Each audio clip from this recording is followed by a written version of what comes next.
Good afternoon. It is June 13th, Tuesday. It's 25 after 2, and I thought I'd hop on because I hadn't been on in a while. It's a beautiful day out today. It's warm, but nice and breezy. I've been out to school. My weekend with my daughter went really well. Had a lot of fun. My house is messy. I've had a heartbreaking situation occur over the weekend. I had to put my beautiful cat down, and I am reeling from that. It was a shock. He got a blockage. He'd had the same kind of condition earlier in the year and treated him with antibiotics, and I could tell something was wrong on Sunday. So I got him into the emergency clinic, and he was completely blocked and crashed. And I was given my options, and I don't want to go too much into detail, but I know that the vet was steering me towards euthanasia because of the likelihood that he would continue to suffer with this condition. And so he was just a young cat, beautiful, beautiful cat. And I'd gotten him for my husband when he was sick. I'm sorry, I'm going to try to get through this. It's a long story, but he was such a comfort to my husband when he was ill. And then after my husband was gone, he was just such a comfort to me and part of my everyday life. And it's just me and him in the house. And now the house feels completely empty and quiet, and my routine with him, and he was just such a delight.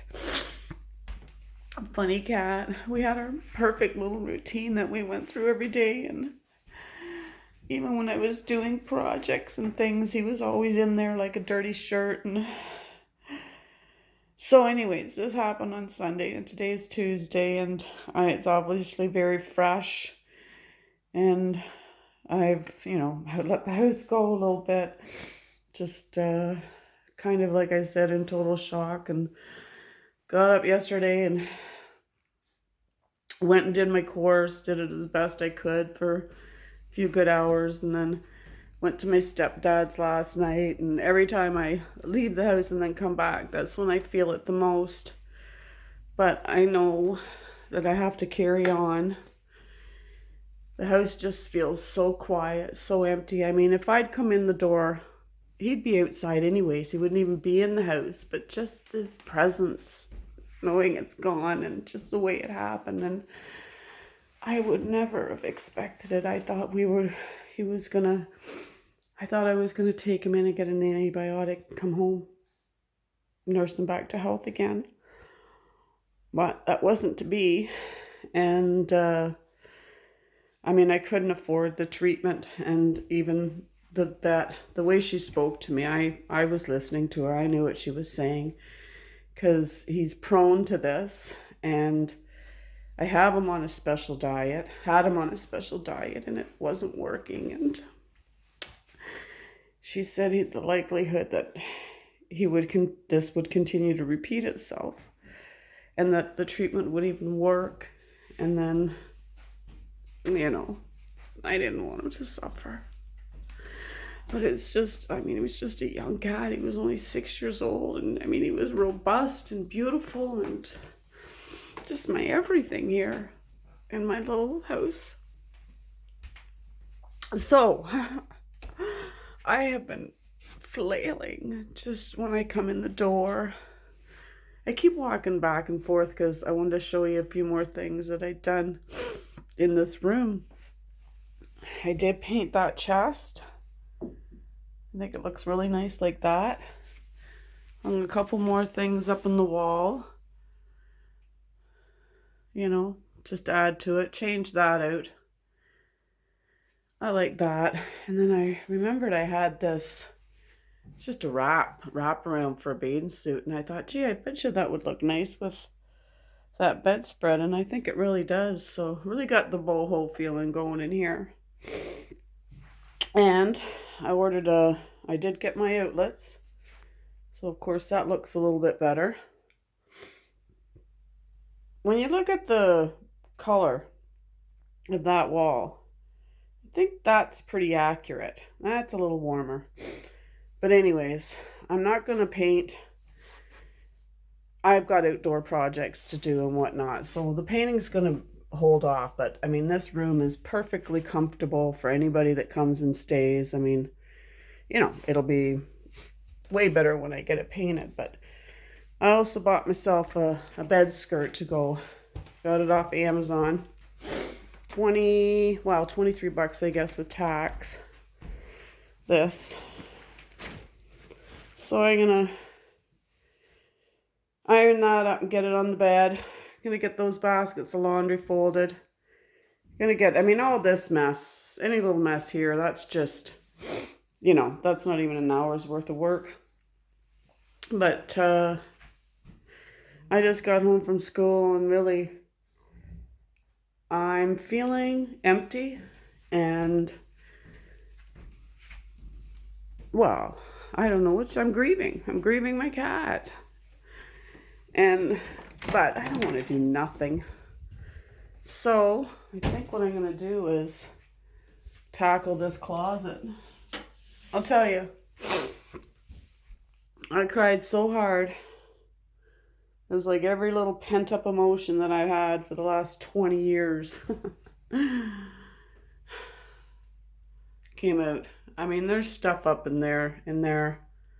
Like, half those coats aren't even mine. They're leftovers from my husband and sons. And now some of them I want the boys to come pick up. So, but some of them can go. You know, I can wrap them up and take them to the homeless shelter. And I don't even know what's in that corner. Just a bunch of mumble jumble mess. So I'm going to just pull everything out of here.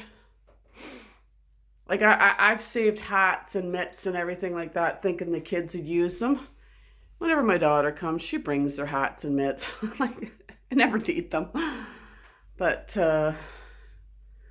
just get it so, like half those shoes, they just sit there. They never get used. I can even see a pair of my husband's shoes there that can just go. You know, one of the reasons I haven't done this closet is, for some reason, it's been hard just because of his coats and everything. And I mean, he's been gone 4 years. It's time to let these things go. But they weren't doing anybody any harm in there. And I just was ignoring it. So, since I'm in such a melancholy mood, what do they say? Industry is the cure for melancholy. So I'm going to get industrious. And I'm going to clean this closet. So, right now, I mean, just starting this video took some out of me. I'm going to take a little tiny break right now, just sit and finish my coffee, and then I'm going to come back and I'm going to set the clock for 30 minutes. And then I'm going to, well, I think first, no, I'm going to tackle the closet first. That bed skirt can wait because I have to take the mattress off and all that business, and I don't want to use all my strength for that. So that's what we're going to do. We're going to take a little break. And then I'm going to set the clock for 30 minutes and see what I get done in 30 minutes. Hang on. I'll be back. Okay, we've got 39 seconds left. I heard the warning bell go off. I've made some progress. I got everything pretty much pulled out. There we go. There's shoes that were on a rack there that I've practically forgotten about. There's all the coats that, and shoes of my husband's that I think can go. That's going to be a little bit of a struggle, I have to admit. I don't know why. But, well, one, some of these are perfectly good coats, and I should see if my boys want them. I'm going to do that. This llama jacket here, I mean, it's in tatters, but hang on just a sec. It's in tatters, but he wore this thing. He loved it. And I mean, the sleeves are all in tatters. It's got burn holes in it. Oops, now it's on the ground.